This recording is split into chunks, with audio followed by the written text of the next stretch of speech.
Après les quotidiens nationaux, la presse internationale, Géraldine, et un mot qui a retenu votre attention ce matin, c'est le mot post-vérité, consacré mot de l'année par le très prestigieux dictionnaire d'Oxford. Oui, post-vérité, pilier 2016 du commentaire politique. Le mot désigne des circonstances dans lesquelles les faits ont moins d'influence pour modeler l'opinion que les appels à l'émotion.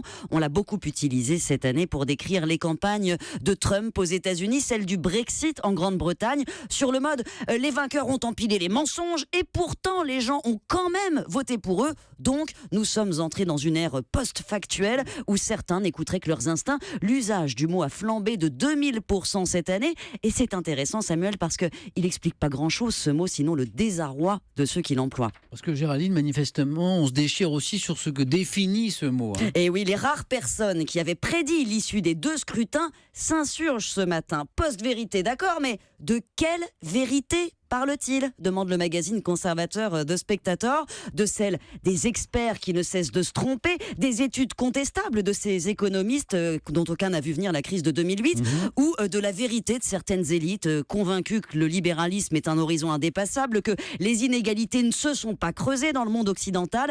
Bref, les électeurs, écrit le journal, ne font pas que ressentir les mensonges que leur servent les politiques, les médias depuis 30 ans. Ils savent, ils mesurent dans leur vie que quelque chose ne va pas. Ils n'ont plus confiance. Alors peu leur importe dès lors que les candidats mentent, même effrontément. C'est vu comme un outil pour renverser le système.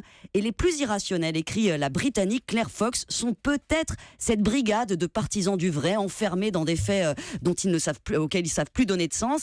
Ces partisans du vrai qui nient le rôle de la politique. La politique, c'est justement de les changer, ces faits, pour définir une réalité nouvelle. Puis vous qui nous écoutez ce matin, ce challenge du jour, placer ce mot post-vérité dans une discussion aujourd'hui, c'est pas évident.